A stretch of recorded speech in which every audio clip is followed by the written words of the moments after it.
చేయబడిన వాడు కాడు. సరిపోతున్నాం.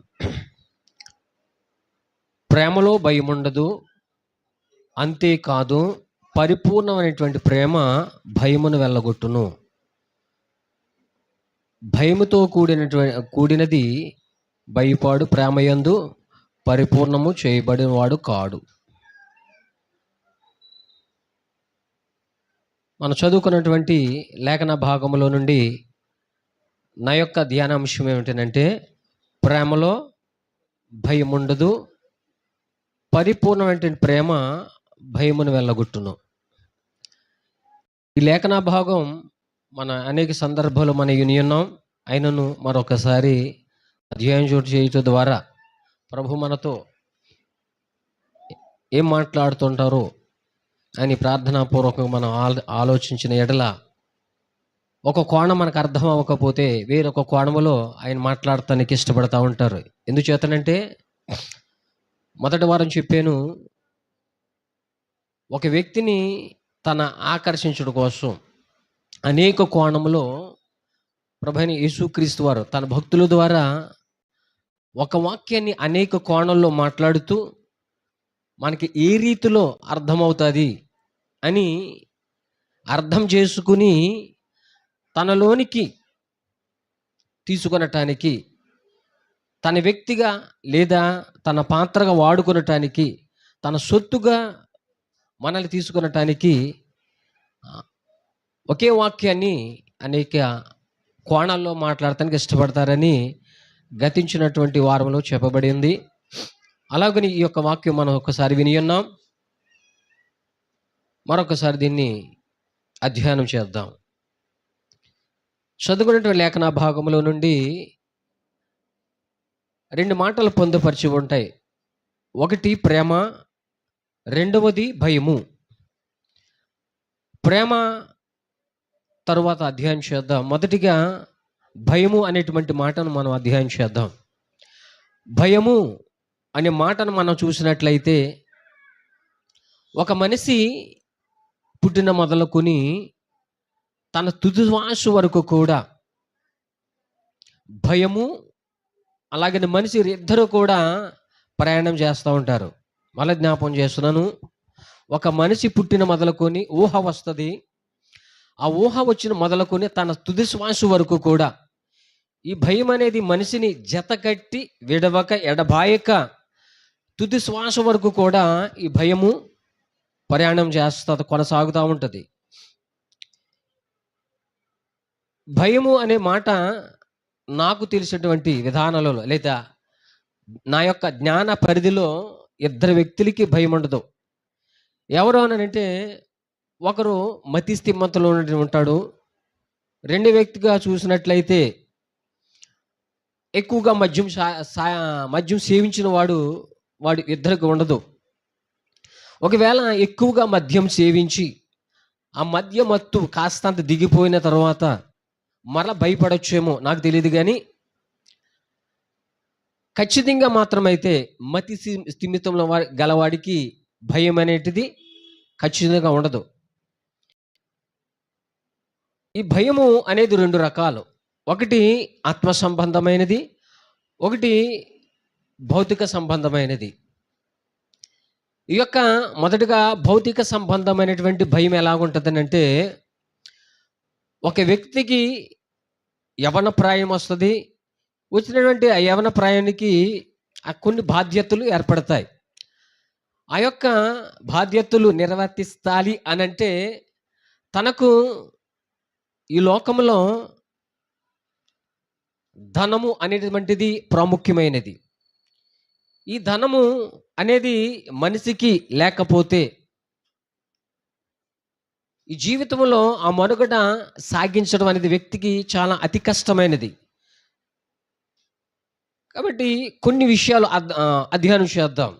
ఈ మనిషికి ఎలాగా భయపడతాడు, భౌతికమైనటువంటి భయం ఎలా పడుతుంది అంటే, ఈయనకి యవ్వన ప్రాయం వస్తుంది. యవ్వన ప్రాయం వచ్చిన తరువాత ఈయనకి వివాహ కార్యం జరుగుతుంది. ఎప్పుడైతే వివాహ కార్యం జరిగిందో ఆ భార్య భర్తల దాంపత్యంలో దేవుడు కనికరించి వారికి గర్భఫలం ఇస్తారు, పిల్లలు ఉంటారు. అటు తరువాత ఆ పిల్లని నిమిత్తమై వీరి పిల్లల్ని ఎలా పోషించాలి, ఈ పిల్లల్ని ఎలాగా చదివించాలి, ఈ పిల్లలకి ఎలాగా గృహాలు కట్టాలి లేదా వివాహం చేయాలి అని చెప్పేసి ఈయన ఆలోచిస్తూ ఉంటాడు, లేదా విచారణ చేస్తూ ఉంటాడు. ఎప్పుడైతే ఇలాగున విచారణ చేస్తాడంటే, ఎప్పుడే చేస్తాడంటే ఇతనికి ధనం అనేటువంటి ఆధారం లేనప్పుడు, ఆదాయం లేనప్పుడు విచారణ చేస్తాడు. ఇలాగా ఆ ధనము కోసమో ఆర్థిక ఈవుల కోసమో విచారణ చేసినప్పుడు ఇతనికి ఒక భయం పుడుతుంది. ఆ భయం పుట్టినప్పుడు ఆ భయములోనే ఒక చింత కూడా వస్తుంది. మొదట విచారణ చేస్తాడు. విచారణ చేయడం ద్వారా భయం వస్తుంది. ఆ భయములోనే చింత వస్తుంది. ఈ చింత గురించి ప్రభువైన యేసుక్రీస్తు వారు ఒక చోట మత్తయి సువార్తలో ఆయన మాట్లాడుతుంటారు. అది 6వ అధ్యాయంలో మనం చూసినట్లయితే ఆయన ప్రారంభిస్తాడు. అందువలన నేను చెప్పినది ఏమనగా అని ప్రారంభిస్తూ ఆయన అంటాడు, ఏమి తిందుమో, ఏమి త్రాగుదుమో, ఏమి ధరించుకుందుమని మీ ప్రాణము గూర్చి, మీ దేహము గూర్చుని చింతించుగుడని, ప్రాణము ఆహారము కంటే ప్రాణమును, వస్త్రము కంటే దేహము గొప్పవి కాదని మాట్లాడుతూ ఇంకా మాట్లాడుతూ ఉంటారు. ఏంటంటే, ఆకాశ పక్షులు చూడుడి, అవి విత్తవు, కోయవు, కొట్లలో అవి కూర్చుకొనవు అని మాట్లాడుతూ, వాటికంటే మీరు బహుశ్రేష్ఠులు కాదా అని మత్తయి సువార్త 6వ అధ్యాయం 25 నుంచి ఆయన 34 వచనములు కూడా ఆయన ఉపమాన రీతిలో మాట్లాడుతూ వస్తూ ఉంటారు. అటు తర్వాత ఇవన్నీ ఎవరు విచారిస్తారయ్యా అని అంటాడు, ఇవి అన్యులు. ఎవరు? అన్యులు విచారిస్తారు అని చెబుతూ అనేకమైన ఉపమాన రీతిలో కిందకు 34వ వచనం వరకు మనం చూసినట్లయితే అనేకమైనటువంటి ఉపమాన రీతిలో ఆయన మాట్లాడుతూ ఉంటారు. ఈ చింత గురించి నా సబ్జెక్టు కాదు, కానీ ప్రభువైన యేసుక్రీస్తు వారు అనగా పరిశుద్ధాత్మ దేవుడు ఒక చోట ఈ చింత గురించి క్లియర్గా రాసి ఉంచున్నారు. ఎక్కడ అనంటే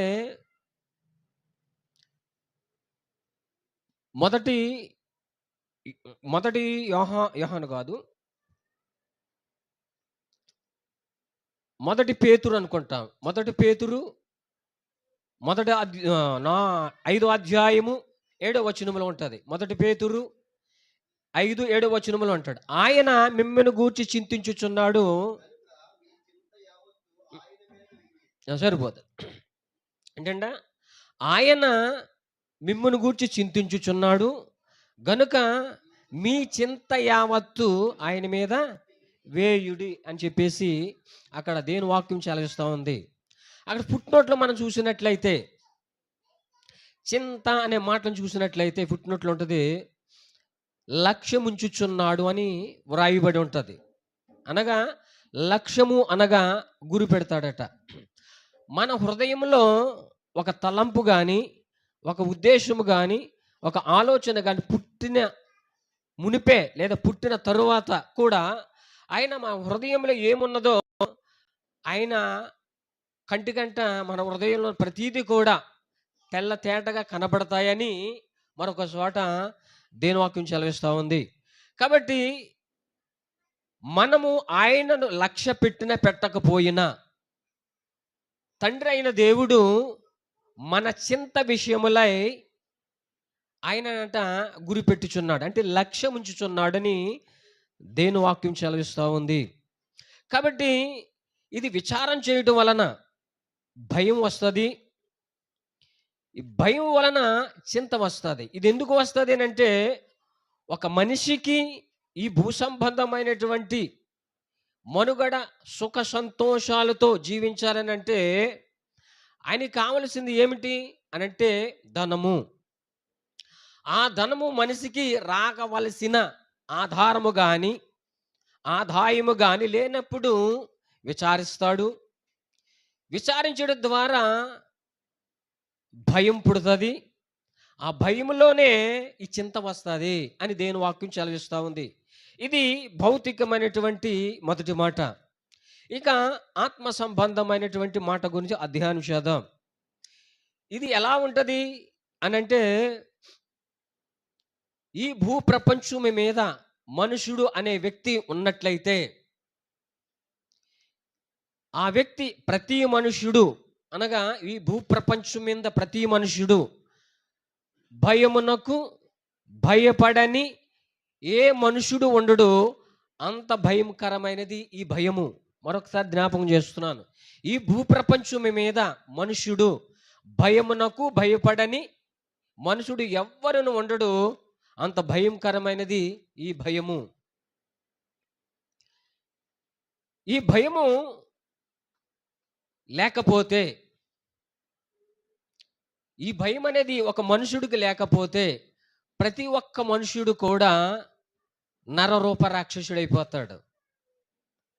ఎందుకంటే ఈ భయం ఉంది కనుకనే ఆ భయములోనే భక్తి పుట్టుకొస్తుంది. ఈ భయం లేకపోతే తనకు నచ్చని వాడిని, దానికి గిట్టని వాడిని కూడా చంపుకుంటూ ఇతను ముందుకు సాగిపోతూ ఉంటాడు. ఒకవేళ ఈ భయం గురించి మనం లోతుగా ఆలోచన చేస్తే మనకు తెలిసినటువంటి విషయాలు చెప్తాను. ఒక ఉగ్రవాది ఉంటాడు. ఆ ఉగ్రవాది ఒకవేళ స్పాట్లో కొంచెం 10,000 మందిని చంపేశాడు అనుకుందాం.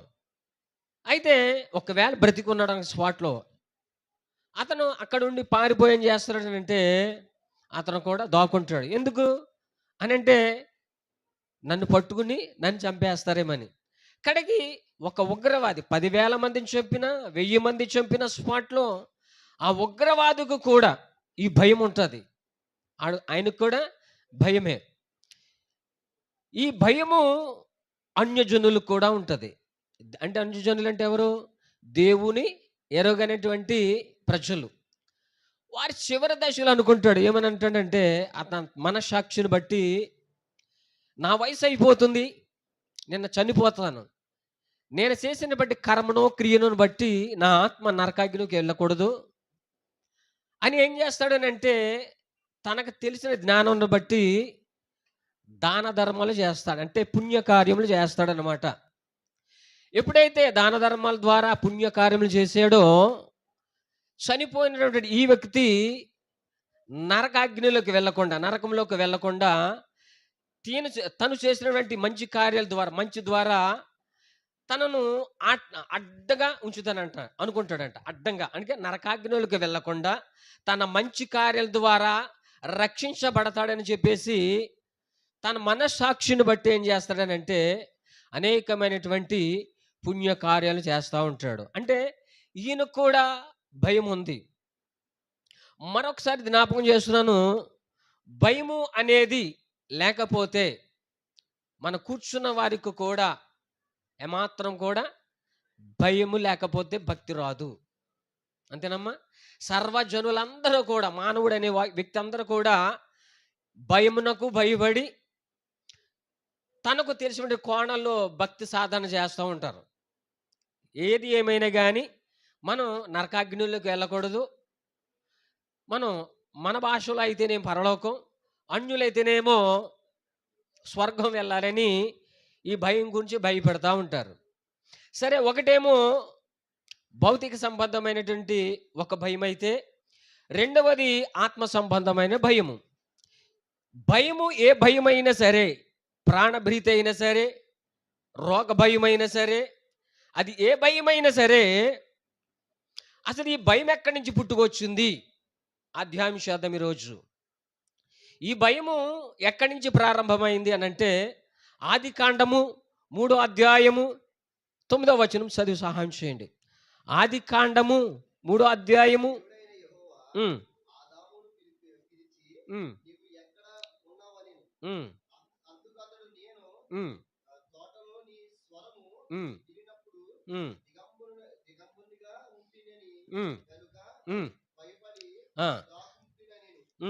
సరిపోతుంది.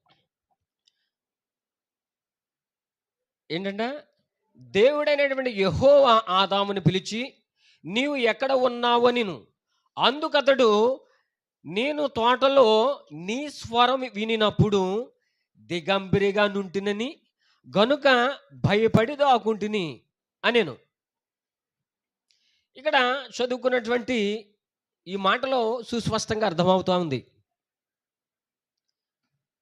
ఈ భయము ఈ ఆది కాండము 3వ అధ్యాయం 9వ వచనములో, అనగా మన పితరుడైనటువంటి ఆదాము యొద్ద నుండి బయలుదేరి, అంటే ప్రారంభమయ్యి, ఇది తరతరాలుగా వస్తూ కొనసాగిస్తూ ఉంది. అయితే ప్రభు అయిన యేసుక్రీస్తు వారు సిలువలో తన రక్తం ద్వారా ఆ భయమును దాన్ని కాస్తంత ఏం చేశారంటే అడ్డుగోడ వేసేసారు. ఏం చేశారు? ఈ భయమును ప్రభు అయిన యేసుక్రీస్తు వారు సిలువ తన రక్తం ద్వారా భయమును గడి వేసేసారు. కాబట్టి ఈ భయము ఇక్కడి నుంచే ప్రారంభమైంది అని అనుకున్నాం కదా. ఇది ఎక్కడి నుంచి ప్రారంభమైంది? కాస్తంతల వాక్యలోతుల్లోనికి మనం పరిశీలన చేస్తే మనకందరికీ కూడా తెలిసినటువంటి విషయాలే. ఎందుకంటే ఆత్మీయమైన తండ్రి అయినటువంటి మన దైవజనులు అనేక సందర్భములో చెప్పి ఉన్నారు లోతైన విషయాలు. మనకందరూ కూడా సుపరిచితమైనటువంటి వాక్యమే. అయినను ఈ వాక్యాన్ని కాస్తంత టూకీగా లోతుల్లోకి వెళ్దాం. ఒకానొక సమయంలో తండ్రి అయిన దేవుడు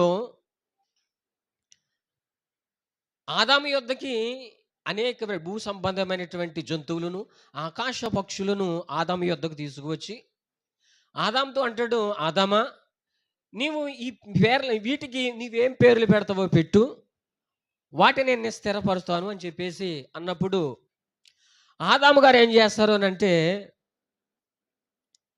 భూజంతువులైనటువంటి వాటికైతే నక్క, పిల్లి, ఏనుగు, పలానా సింహము అని భూజంతువులన్నిటికీ పేర్లు పెట్టాడు. అలాగనే ఆకాశ పక్షులకు కూడా ఇది కాకి, నెమలి, అట్లా ప్రతి దానికి కూడా ఈయన ఏం చేశాడు అంటే టకటక పేర్లను భూజంతువులకైతే ఏ పేర్లు అయితే పెట్టవలసి ఉందో అది పెట్టి, అలాగే ఆకాశ పక్షులకు కూడా పేర్లు పెట్టడం జరిగింది. వెంటనే తండ్రి అయిన దేవుడు ఆదాము ఏ పేర్లు అయితే పెట్టి ఉన్నాడో అదే పేర్లను దేవుడు ఏం చేశాడు? స్థిరపరిచాడు. సరే, ఇక్కడ ఒక ప్రశ్న మీ ముందుంచాలని ఆశపడుతున్నాను. ఏంటనంటే, ఎందుకు అంత ఫాస్ట్గాను త్వరగాను ఆదాము పేర్లు పెట్టగలిగాడు అని ఆలోచన చేయగలిగాలి. స్పీడ్గా టపటపా పెట్టేసాడు పేర్లు. ఎందుకు పెట్టగలిగాడు అని అంటే, కాస్తంత లోతుకి వెళ్దాం, టూకీగానే వెళ్ళిపోతాను. ఆది కాండములో 1వ అధ్యాయం 1వ మాట మరి చదువు సహాయం చేయండి.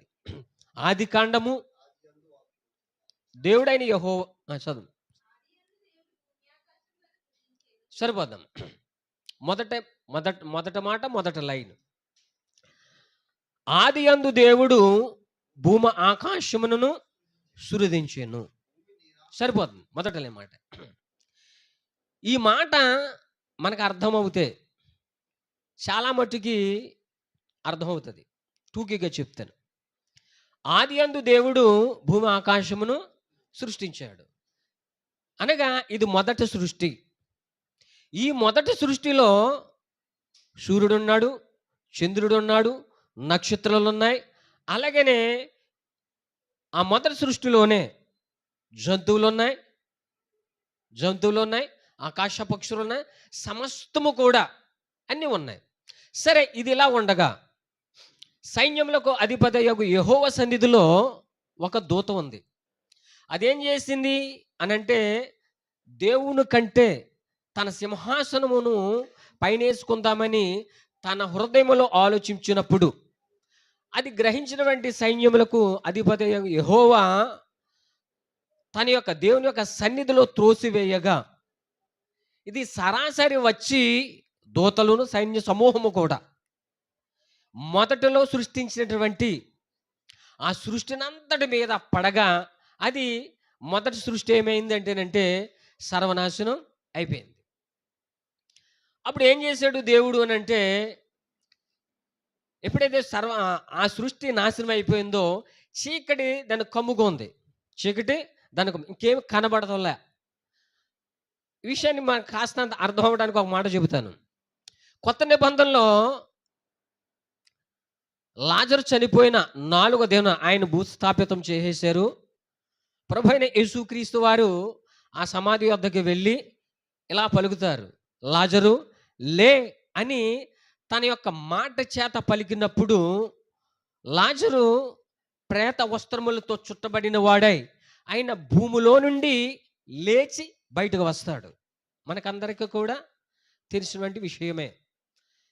ఇలాగున ప్రభువైన యేసుక్రీస్తు వారు లాజరును పిలవగా ఎలాగైతే ఆ భూమిలోంచి ప్రేత వస్త్రత ఎలాగైతే వచ్చాడో అలాగనే ఈ సృష్టి కూడా చీకటి చేత కమ్మబడి ఉంది కదా.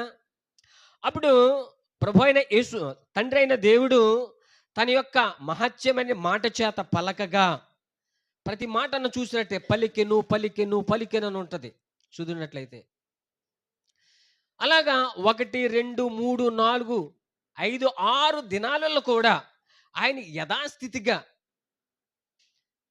దాన్ని నిర్మాణం చేయగలిగాడు. ఎలా చేయగలిగాడు అంటే తన మాట చేత పలకగా చీకటి కాస్త పక్కకు తప్పుకొనగా ఆ లాజరు ఎలాగైతే ప్రేత వస్త్రాలతో భూమిలోండి ఎలాగైతే వచ్చాడో అలాగునే చీకటి చేత కమ్మబడిన ఆకాశమేమి, సూర్యుడేమి, చంద్రుడేమి, సమస్త విధములైనటువంటి అన్నీ కూడా అది బయటికి రావడం జరిగింది. అటు తర్వాత అదే ఆది కాండములో 2వ అధ్యాయం 7వ వచనములో నరుడి విషయానికి వస్తే ఆయన ఏం చేశాడు అంటే ఏడో వచనం 2వ అధ్యాయం 2వ వచనం, నరుడు నిర్మించి వాని యొక్క నాసికారాంధ్రములో జీవవాయువు ఊదగా నరుడు జీవాత్మ అయ్యెను. పై వచనం మనం చూసినట్లయితే నరుడు నేలమట్టితో చేసి నరుడు నిర్మించి వాని యొక్క నాసికారంధ్రములో జీవవాయువు ఊదగా నరుడు జీవాత్మ అయ్యను. గుర్తుపెట్టుకోండి ఈ మాట. జీవ ఆత్మ, జీవము ప్లస్ ఆత్మ ఈజ్ ఈక్వల్ టు జీవాత్మ. గుర్తుపెట్టుకోండి ఈ మాట. ఇలాగున దేవుని యొక్క ఆత్మ నరులోనికి ఊదగా ఈ నడు ఏం చేశాడనంటే జీవించడం ప్రారంభించాడు. అటు తర్వాత ఈయన తీసుకొచ్చి ఈ నరుని తీసుకొచ్చి ఏదోన తోటలో పెట్టి మనకందరూ సుపరిచితమైన విషయాలే. ఏ ఫలమైతే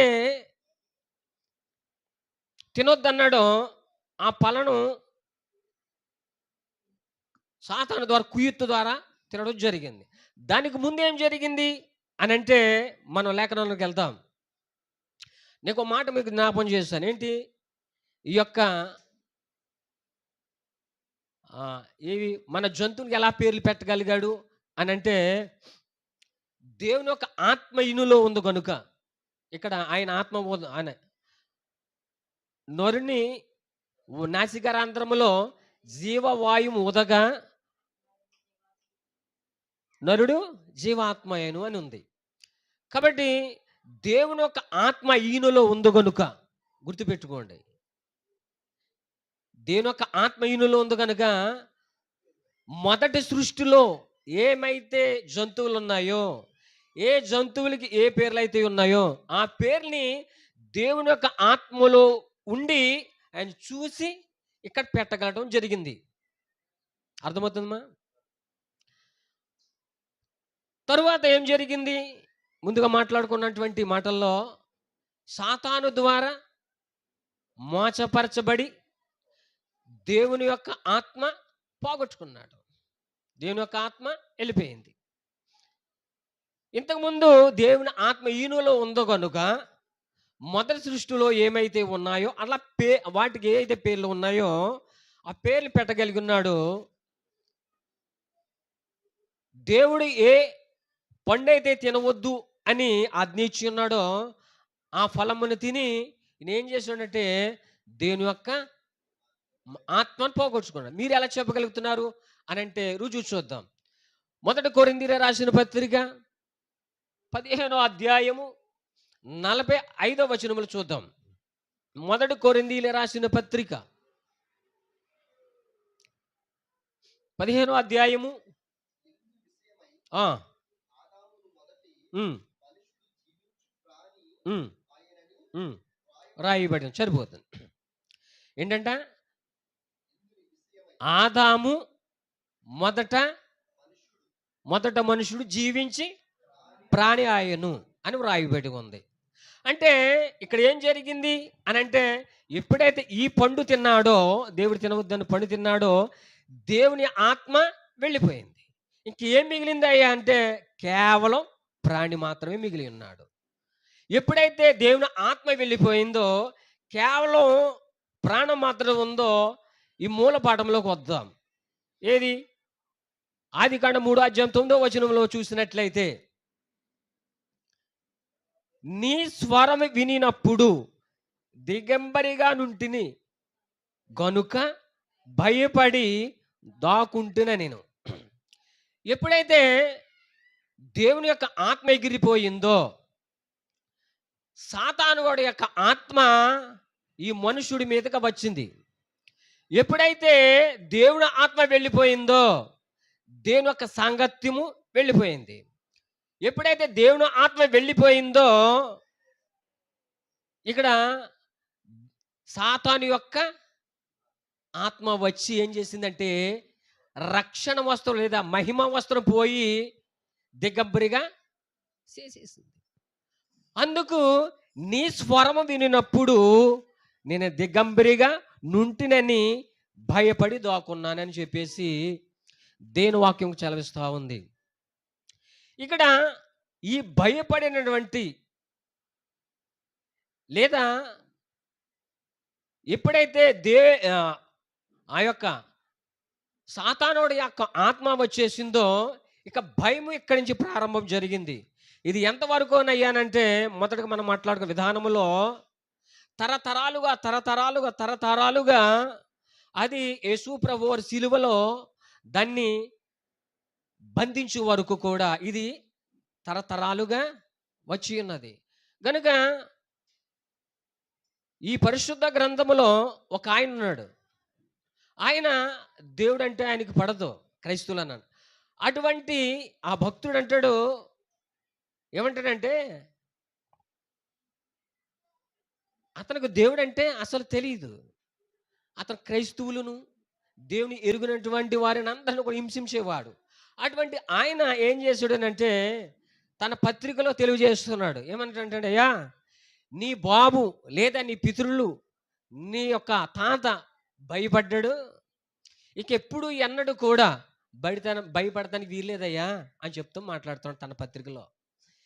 ఈ యొక్క భయము ఎప్పుడు వచ్చిందని అంటే, సాతాను కూడా ఆత్మ ఎప్పుడైతే వచ్చిందో మనం భయపడి ఉన్నాం. ప్రతి విషయంలో కూడా భయమే. అది రోగమైనా లేదా ఆర్థిక ఇబ్బందులైనా సమస్తం ఏ విధమైన సరే భయముతో ఉన్నామని మనకందరూ కూడా తెలిసినటువంటి విషయమే. అయితే తన పత్రికలో భక్తుడు పౌలు గారు అంటున్నాడు, ఇంకెన్నడూ ఎప్పుడు కూడా మీరు భయపడటానికి మీరు పిరికాత్మ పొందలేదయ్యా అని మాట్లాడతాం. చూద్దాం. రోమీల రాసిన పత్రిక 8వ అధ్యాయము 15వ వచనము. రోమీల రాసిన పత్రిక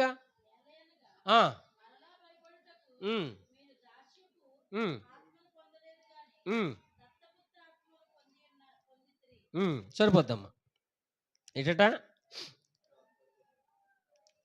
ఏలయనగా మరలా భయపడుటకు మీరు దాస్యపు ఆత్మను పొందలేదు గాని దత్తపుత్ర ఆత్మను పొందితిరి అని దేని వాక్యం చలవిస్తూ ఉంది. ఇక్కడ కూర్చున్న మనందరము కూడా మనం ఏ ఆత్మ పొంది ఉన్నాం? పిరికి ఆత్మ? లేదు. దేవుని యొక్క ఆత్మను మనం పొంది ఉన్నామని లేఖనంలో భక్తుడు రాయిస్తూ ఉన్నాడు. కాబట్టి ఈ యొక్క పుట్టినట్లు చూసినట్లయితే దత్తపుత్రాత్మను అనే మాట ఫుట్నోట్లు చూసినట్లయితే స్వీకృత పుత్ర ఆత్మ అని ఉంది. ఏటట స్వీకృత పుత్ర ఆత్మని వ్రాయబడి ఉంది. అంటే స్వీకృత అని అనగా సొంత కుమారుని ఆత్మను అనగా పరిశుద్ధాత్మను మనం పొంది ఉన్నామని దేవుని వాక్యం సెలవిస్తా ఉంది. సరే, మంచిది. దీన్ని కాస్తంత లోతుల్లో చూద్దాం. కాస్త వివరణగా ఇంకొక చోట వ్రాయించి ఉన్నారు. గలతీలు రాసిన పత్రిక 4వ అధ్యాయము 6వ వచనము. గలతీ రాసిన పత్రిక 4:6 వచనము.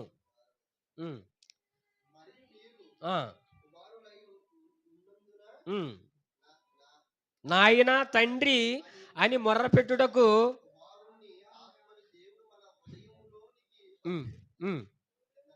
సరిపోతుంది.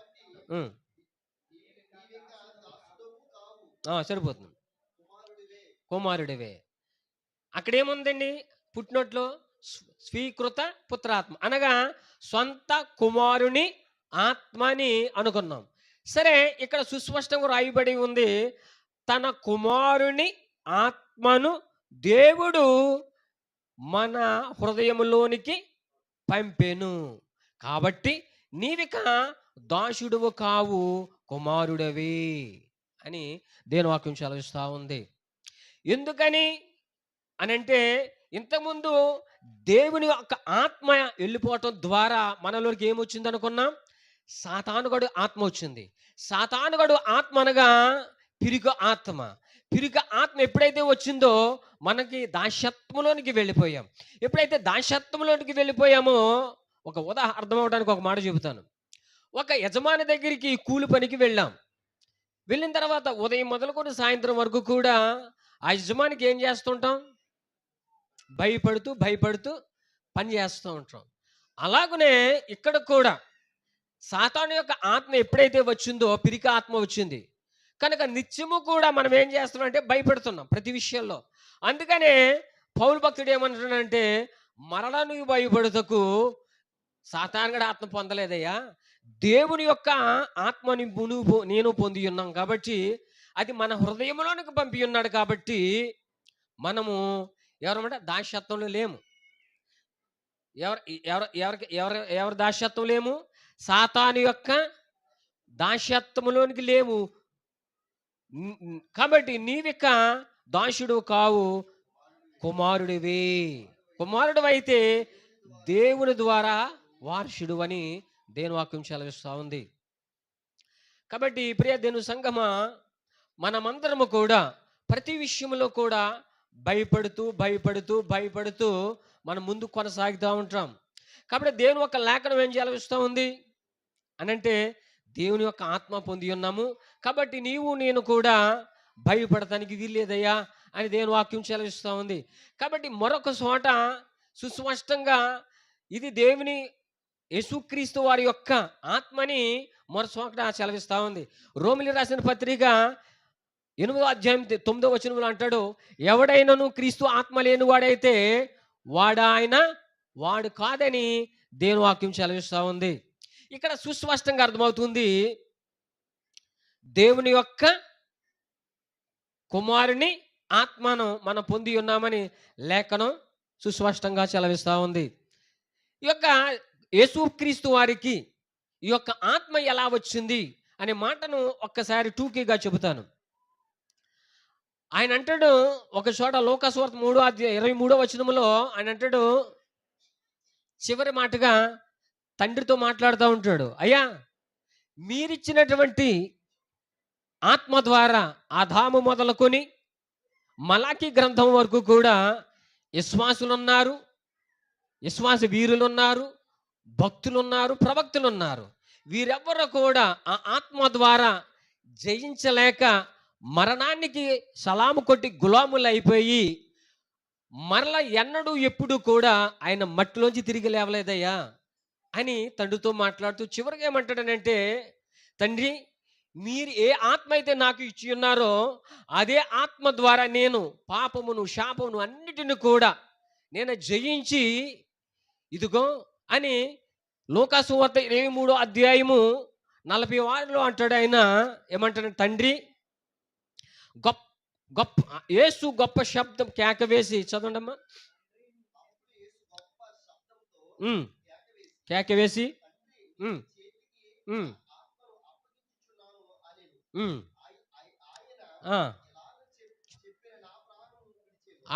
చెప్పి ప్రాణం విడిచానని నేను వాక్యం చెలగిస్తా ఉంది. ఏంటట?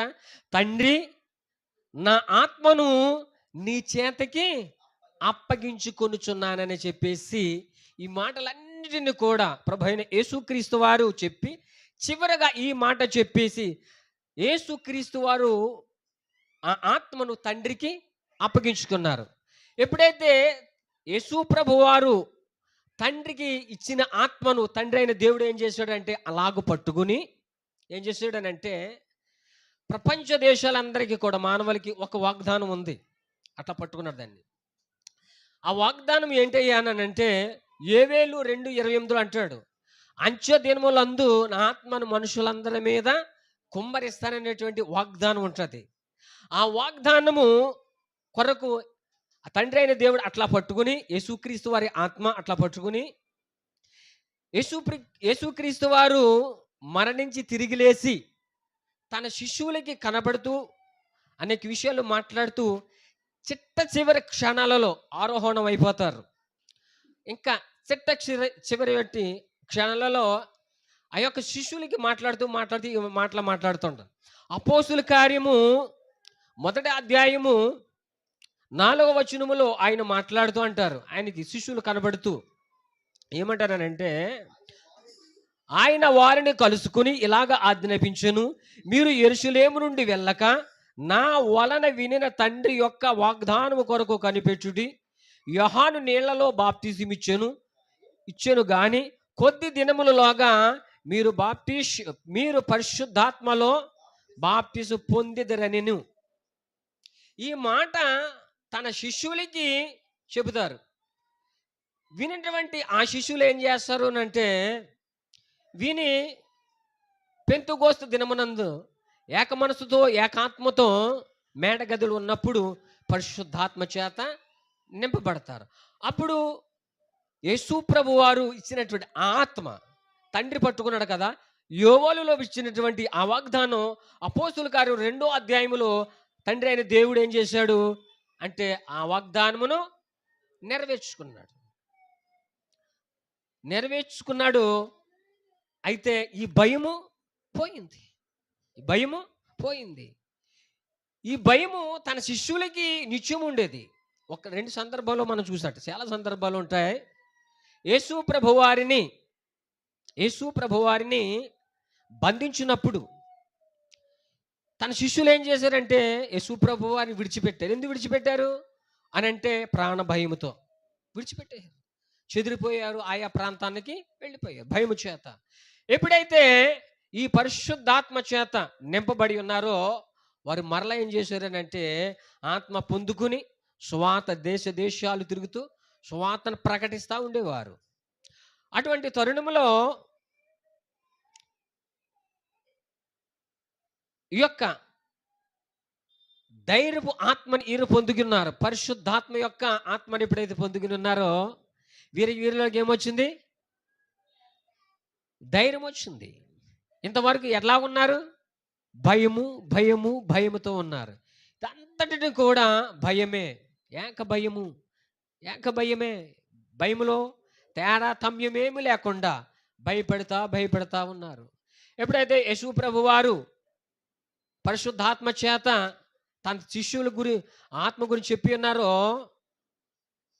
చెప్పిన మాట ప్రకారంగా శిష్యులు విని ఉన్నారో, ఆత్మ పొందినప్పుడు వీరేం చేశారు? యూదా గోత్రపు ఆత్మను పొందినప్పుడు వీరు ధైర్యము చేత నింపబడి సువార్త ప్రకటించబడి ఉన్నారు. ఇదంతా కూడా భయము అనే మాటను గురించి అధ్యాయం చేసి ఉన్నాం. ఇది భయము. అయితే ఇక్కడ 2వ మాటలకి వెళ్తాం. ప్రేమ. ఇక ముగించేస్తాను. ప్రేమ అనే మాటను మనం ఆలోచన చేసినట్లయితే మనమందరం కూడా భూమి మీద ఉన్నటువంటి ప్రతి మనుషుడు కూడా పాపము చేత, శాపము చేత, అపరాధముల చేత మనము నరకాగ్నికి వెళ్ళిపోతున్నామని చెప్పి తండ్రి అయిన దేవుడు మొదటగా మనల్ని ప్రేమించి మనల్ని చీకటి నుండి, అపరాధము నుండి, పాపముల నుండి రక్షించిన ప్రేమ. మొదట గుర్తుపెట్టుకోండి. తండ్రే మనలను మొదటగా ప్రేమించిన ప్రేమ, మొదటి ప్రేమ. రెండవ ప్రేమ, తండ్రి అయిన దేవుడు మనం ఎలాగైతే ప్రేమించాడో అలాగునే మనల్ని కూడా నిన్ని వలె నీ పొరుగు వారులను కూడా ప్రేమించవలెననేది కూడా ఇది కూడా ప్రేమ. మళ్ళా జ్ఞాపకం చేస్తాం. తండ్రి అయిన దేవుడు మనల్ని అయితే ప్రేమించి ఉన్నాడో అలాగున చీకటిలో, శాపంలో ఉన్న వారిని కూడా స్వార్థ ద్వారా మనం ప్రేమించి వారు రక్షించేది కూడా అది కూడా ప్రేమ. ఆజ్ఞే ప్రేమ. ఇది రెండు ప్రేమలు. మూడో ప్రేమను కూడా చూద్దాం. యేసుక్రీస్తు వారిని నిజమైన సొంత రక్షకుడిగా ఒప్పుకుని నీటి బాప్తిసము తీసుకొని సంఘములో చేర్చబడిన వారందరూ కూడా మొదటి నీటి బాప్తిసం అయితే రెండవది పరిశుద్ధాత్మ బాప్తిస్ము. తద్వారా పరిశుద్ధాత్మ చేత అభిషేకం లేదా ఆత్మ పొందిన వారు మొదటిగేమో వరాలు వస్తాయి దేవుని కృపను బట్టి. రెండవదిగా ఫలములు వస్తాయి. ఆత్మఫలం ఏదనగా ప్రేమ. ఆత్మఫలం అనగా ప్రేమ మొదటిది. ఇలాగన ఇక్కడ మూడు ప్రేమల గురించి మాట్లాడుకున్నాం. ఎన్ని ప్రేమలు? ఒకటే దేవుడే మనం ప్రేమించాడు, మొదటి ప్రేమ. అలాగనే నిన్ను వాళ్ళే నీ పొరుగు వారు ప్రేమించే ప్రేమ. అలాగనే పరిశుద్ధాత్మలో పొందిన తర్వాత ఆత్మఫలములు వచ్చేది కూడా ప్రేమ. అనేక ప్రేమలు ఉంటాయి. జస్ట్ 3 ప్రేమల గురించి మాట్లాడాను. ఈ ప్రేమలన్నిటిని కూడా మనం మూలపాఠంలో చదువుకున్న ప్రేమ అనే మాటను తీసుకుని గుణకారం చేస్తే, గుణిస్తే ప్రేమ ఇంటూ కొడితే చివరికి వచ్చేది ఏంటంటే ప్రేమ. గుర్తుపెట్టుకోండి. ఆ ప్రేమే ప్రేమలో భయం ఉండదు. సరే, ఎలా చెప్పగలుగుతున్నారండి అని అంటే అదే అధ్యాయములో, ఏ అధ్యాయము చదువుకున్నటువంటి యోహాను 4వ అధ్యాయము, మొదటి యోహాను 4వ అధ్యాయము 8వ వచనములు చూసినట్లయితే చదివి సాధించండి. సరిపోతుంది. అంటే మూల పాఠం సరిపోయేటువంటి మాట తీసుకుందాం అధ్యాయం చేయటం కోసం. దేవుడు ప్రేమ స్వరూపుడై ఉన్నాడట. పుట్టినోట్లో చూసినట్లయితే, పుట్టినోట్లో చూడమ్మా, దేవుడు ప్రేమయ్యై ఉన్నాడు. అక్కడ ఏమని ఉంది? 8వ వచనములో దేవుడు ప్రేమ స్వరూపై ఉన్నాడు. దేవుడు ప్రేమ స్వరూపై ఉంది. పుట్టినోట్లో చూస్తే దేవుడు ప్రేమయ్యై ఉన్నాడు. కాబట్టి ఆత్మీయ జీవితంలో ఎన్ని ప్రేమలు ఉన్నా కానీ ప్రేమలో భయం ఉండదు అనే మాట మనం అధ్యయనం చేసినట్లయితే, ప్రేమ అనగా దేవుడు అనగా యేసులో అంటే ప్రేమలో అంటే యేసులో భయం ఉండదు. ప్రేమలో భయం ఉండదని మన మూల పాఠం చదువుకుని ఉన్నాం. కాబట్టి ముగించేస్తున్నాను. కింద వచనం చూడండి. పరిపూర్ణమైన ప్రేమ భయమును వెళ్ళగొట్టును. అంతేనా? పరిపూర్ణమైన ప్రేమ భయమును వెళ్ళగొట్టును. క్రైస్తవులు అనగానేటువంటి మనము కూడా ప్రేమలో మనము పరిపూర్ణత అవ్వలేము. ఎందుకంటే మనం లోకంలో చూస్తున్నాం, లోకమంతా మనని స్వాధీనములో తీసుకుంటుంది. కనుక ఏదో విధముగా దేవుని ప్రేమ నుండి మనల్ని తొలగిస్తానికి ప్రయత్నిస్తూ ఉంటుంది. కాబట్టి దాని నిమిత్తమై మనం ఏం చేస్తామనంటే ప్రేమలో పరిపూర్ణత ఉండలేకపోతుంటాం. కానీ దేవుని వాక్యం ఏం చెప్తుంది ఇక్కడ అనంటే, పరిపూర్ణమైన ప్రేమ భయమును వెళ్ళగొట్టునని దేవుని వాక్యం సెలవిస్తూ ఉంది. కాబట్టి మనం పరిపూర్ణతలోనికి వెళ్ళాలి. పరిపూర్ణత అనగా ప్రేమ అంటే దేవుడు లేదా యేసు అని అనుకున్నాము కదా. యేసు అంటే ఆయనకు ఒక పేరు ఉందని చాలా సందర్భాల్లో చెప్పాను. వాక్యము ఎప్పుడైతే మనము చదువుతామో, ఆ చదివిన వాక్యాన్ని మనం అనువదిస్తామో, లేతే ఆస్వాదిస్తామో, లేదా వాక్యానుసారంగా మన జీవితం ప్రారంభిస్తామో, అప్పుడు యేసులాగా మారతాము. యేసులాగా మారతాము. యేసులాగా ఎప్పుడైతే మారామో, మనం ప్రేమలోనికి మారగలుగుతాం. ఎప్పుడైతే ప్రేమలాగాలో మనం మారగలుగుతామో, ప్రేమలో పరిపూర్ణత అవ్వగలుగుతాం. ఒకానొక సమయంలో ఒక భక్తుడి గురించి మాట్లాడుకున్నాం. ఆయన పౌలు గారు. ఆ పౌలు గారు అంటాడు తన పత్రికలో ఆయనంత పరిపూర్ణత అయ్యాడనంటే అని అంటాడు, నేను క్రీస్తు పోలి నడిచాను, మీరు నన్ను పోలి నడుచుకోలేవనేనని గొప్ప స్టేట్మెంటు ఆయన ఇవ్వగలిగాడు. ఒక సమయంలో ఆయన ఎలాంటి వాడు? ఆయన అనేక మంది హింసించాడు క్రైస్తవులని. అటువంటి ఆ వ్యక్తి లేతే ఆ భక్తుడు క్రీస్తులోనికి లేదా ప్రేమలో పరిపూర్ణత అయిపోయాడు. ఎంతగా పరిపూర్ణత అయ్యానంటే ఆయన ఆయన సువార్త ప్రకటిస్తూ ఆయా ప్రాంతాలు వెళ్తున్నప్పుడు తనకున్న నడికట్లు ముట్టుకుంటే రోగము స్వస్థత, రోగము నుండి విడుదల. ఆయన యొక్క నీడ, కొంతమంది భక్తుల యొక్క నీడ పడితే చాలు దెయ్యాలు విడిపోవటం, స్వస్థత రావటం, ఇలాంటి కార్యాలు ఎన్నో కూడా జరగడం జరిగింది. కాబట్టి ఇలాంటి భక్తులు మనకెందుకు రాయించారు అంటే, వారిని చూసి మనం మారాలని కొంతమంది భక్తుల్ని ఈ పరిశుద్ధ గ్రంథంలో పొందుపరిచి ఉంచి ఉన్నారు. కాబట్టి అటువంటి భక్తుడు ముందుకు సాగుతా ఉన్నప్పుడు ఆ భయమే ఆ యొక్క భక్తుడి గురించి మాట్లాడుతుంది. భయము ఎలా మాట్లాడుతుందనంటే, తలకిందు చేయువారు ఇక్కడ కూడా వచ్చి ఉన్నారని ఆ భయం ఏం చేస్తుంది? భక్తుల గురించి సాక్ష్యమిస్తుంది. ఎప్పుడైతే మనం ప్రేమలో పరిపూర్ణత అవి ఉంటామో, మనము కూడా ఏం చేస్తాం? మన సాక్ష్యము చూసి ఆ భయానికి ఏమవుతుంది? భయం అంటే ఏమిటి? మనం జడిపించేది ఏంటంటే సాతానే, ఇంకేమి కాదు. ఒక బీపీ వచ్చినా, ఒక షుగర్ వచ్చినా, ఒక ఆర్థిక ఇబ్బందులు వచ్చినా, సమస్త విధమైన ఏదైనా సరే తీసుకొచ్చేది కేవలము సాతానే. తద్వారా మనకేం పుడుతుంది? ప్రాణభయం, ప్రాణభీతి పుడుతుంది. కాబట్టి మనం వాక్యానుసారంగా జీవించినట్లయితే యేసులాగా మారగలుగుతాం. యేసులాగా మనం మారగలిగితే పరిపూర్ణ ప్రేమలోనికి మనం వెళ్ళగలుగుతాం. ఎప్పుడైతే పరిపూర్ణమైన ప్రేమలోకి మనం వెళ్ళగలిగితే మనం భయమును వెళ్ళగొట్టగలుగుతాం. కాబట్టి దేవుని వాక్యం ఏం చెప్తుంది? ప్రేమలో భయముండదు, ప్రేమలో భయముండదు. పరిపూర్ణమైన ప్రేమ ఏం చేస్తుంది? భయమును వెళ్ళగొడుతుంది. కాబట్టి ఒక చిన్న మాట జరిగిన సంఘటన మీకు చెప్పి వాక్యాన్ని ముగిస్తాను. ఒక సందర్భంలో శ్రద్ధగా నా మాట ముగించేస్తున్నా, టెస్ట్ మనీ. ఒక సందర్భంలో